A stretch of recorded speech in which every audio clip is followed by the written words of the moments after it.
ভারতে প্রথমবার এমন একটি দুর্ঘটনা ঘটেছে যেখানে তিনটি ট্রেন একে অপরের সাথে ধাক্কা খেয়েছে। এই ঘটনাটি ঘটেছে উড়িষ্যায়। সবার মনে প্রথমে একটাই প্রশ্ন এসেছে যে এটা কিভাবে সম্ভব, কারণ আমাদের ইন্ডিয়ান ট্রেন সিস্টেমে তো কবচ সিস্টেম ব্যবহার করা হয় যা ট্রেনগুলিকে একে অপরের সাথে ধাক্কা খাওয়া থেকে বাঁচায়। সেখানকার লোকেদের মাধ্যমে এটা বলা হচ্ছে যে প্রথমে একটি ট্রেন লাইনচ্যুত হয়ে যায়, মানে রেল লাইন থেকে নেমে পড়ে, আর তারপর তার কয়েকটি কোচ মানে তার বগি পাশে লাইনে গিয়ে পড়ে, আর ঠিক সেই সময় সেই লাইনে যে ট্রেনটি আসছিল সেটি ওই কোচগুলির সাথে ধাক্কা খেয়ে যায়। আসলে কিভাবে এই দুর্ঘটনাটি সেই দিন ঘটেছিল সেটি এখনো অস্পষ্ট, মানে পূর্ণাঙ্গ রিপোর্ট এখনো প্রকাশ পায়নি।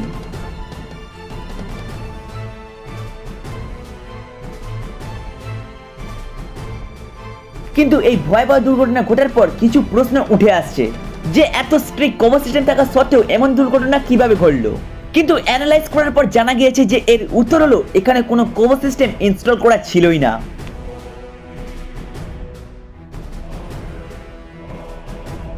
কিন্তু এখন আপনাদের মনে প্রশ্ন আসছে যে কভার সিস্টেম মানে কি। তো দেখো, এটা এক ধরনের অটোমেটিক সেফটি নেটওয়ার্ক সিস্টেম। যদি হঠাৎ করে সামনে কোনো ট্রেন চলে আসে বা কোনো বিপদ ঘটে তাহলে ড্রাইভার ব্রেক চাপুক না চাপুক, সিস্টেম নিজে থেকেই ব্রেককে একদম কষে নেয়। আর এই সিস্টেম SIL সার্টিফিকেট, অর্থাৎ 10,000 বছরের মধ্যে মাত্র একবার ভুল হবার সম্ভাবনা রয়েছে। কিন্তু এতটা রিফাইন্ড টেকনোলজি আর সবচেয়ে গুরুত্বপূর্ণ বিষয় হলো এটা ভারতের নিজস্ব প্রযুক্তি। কিন্তু এখানে প্রশ্ন আসছে যে এতটা ফাইন টেকনোলজি হওয়ার সত্ত্বেও দুর্ঘটনা থেকে বাঁচা কেন গেল না। আসলে ওড়িশার এই ট্র্যাকে কবচ বসানোই ছিল না। ভারতের রেলওয়ে নেটওয়ার্ক 60,000 কিলোমিটার লম্বা, আর এখনো সব ট্র্যাকে এই সিস্টেম লাগানো হয়নি। মাত্র প্রায় 2000 কিলোমিটার জায়গায় এটি এখনো বসানো বাকি, তাই এই দুর্ঘটনার কবচ কোনো সাহায্য করতে পারেনি। আর আনন্দ মৈত্রাও এই তথ্য টুইট করে পরিষ্কার জানিয়েছেন। এনডিআর টিম আর স্থানীয় মানুষ একসাথে রেস্কিউ করেছে এইগুলোকে। পারফেক্ট কয়জন মানুষ মারা গিয়েছে সেটা এখনো সঠিকভাবে বলা যায়নি, কিন্তু একটা আনুমানিক আন্দাজ করা যাচ্ছে। তবে এটা ভারতবর্ষের ইতিহাসে সবথেকে ভয়ঙ্কর ট্রেন দুর্ঘটনাগুলির মধ্যে একটি।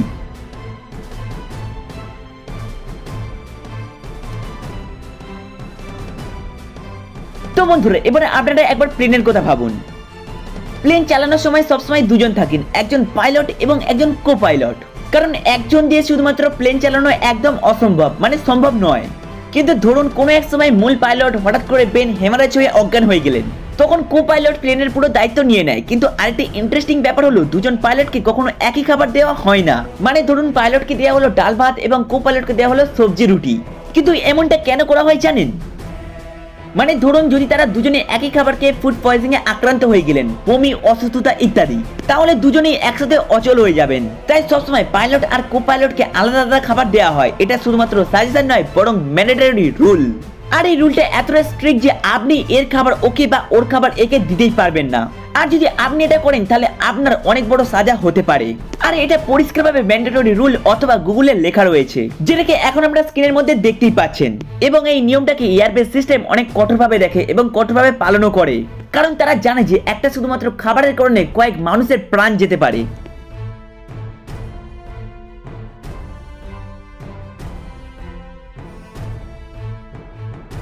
আপনি আপনার দাদুর অথবা বাবার কতটা সম্পত্তি পেয়েছেন সেটা আপনি জানেন। আর সম্পত্তি মানে শুধু জায়গা জমি নয়, তার মধ্যে গাড়ি বাড়ি সম্পত্তি সবই রয়েছে। আপনি হয়তো পেয়েছেন গাড়ি, আপনার ভাই হয়তো পেয়েছে বাড়ি, কিন্তু আপনি কি জানেন ইনহেরিটেন্স মানে একটি জিনিস রয়েছে। এবার তাহলে আমরা আসি ইনহেরিটেন্সের কথায়। আমরা প্রত্যেকেই কিছু না কিছু সম্পত্তি আমাদের মা বাবা অথবা দাদার কাছ থেকে পাই, যেমন জমি, টাকা, বাড়ি বা গাড়ি। কিন্তু পৃথিবীতে এমন কিছু পোষা প্রাণী রয়েছে যারা কোটি কোটি টাকার সম্পত্তি ইনহেরিট করেছে।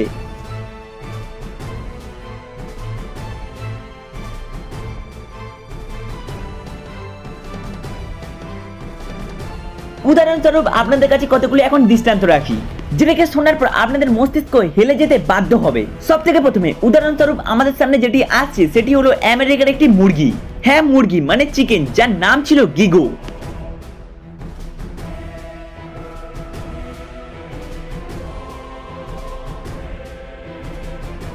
এবং তার সাথে আমাদের দ্বিতীয় উদাহরণস্বরূপ যেটি আসছে সেটি হলো ইতালির একটি কালো বিড়াল, যার নাম ছিল তোমাসো, যে ইনহেরিট করে পেয়েছিল প্রায় $13 মিলিয়ন, মানে 90 থেকে 95 কোটি টাকা।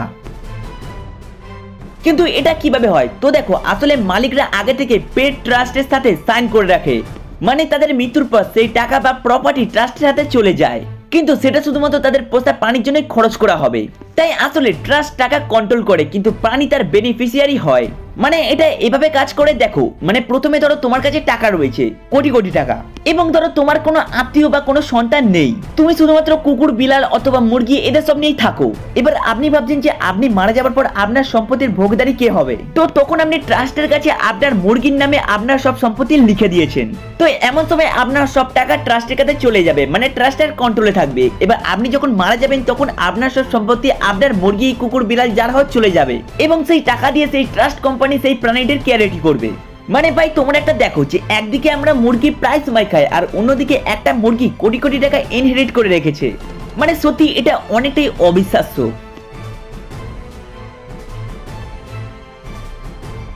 আপনাদের মধ্যে তো প্রায় অনেকেই জানেন যে কেএফসির ফাউন্ডার কর্নেল স্যান্ডার্স, যিনি কেনটাকি ফ্রাইড চিকেন ব্র্যান্ড তৈরি করেছিল যার নাম ছিল কেএফসি, তিনি এটিকে অনেক বছর আগে থেকেই করেছিলেন, কিন্তু তিনি সাকসেস পেয়েছিলেন 65 বছর বয়সে, যেটি অনেকটাই পপুলারিটি পায় কেএফসির নামে।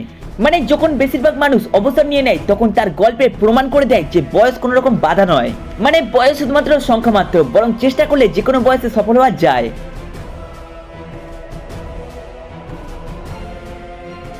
অভিনেতা জনি ডেপারের কথা ধরুন, তিনি একসময় উইনোরা রাইডারের সাথে এঙ্গেজ ছিলেন।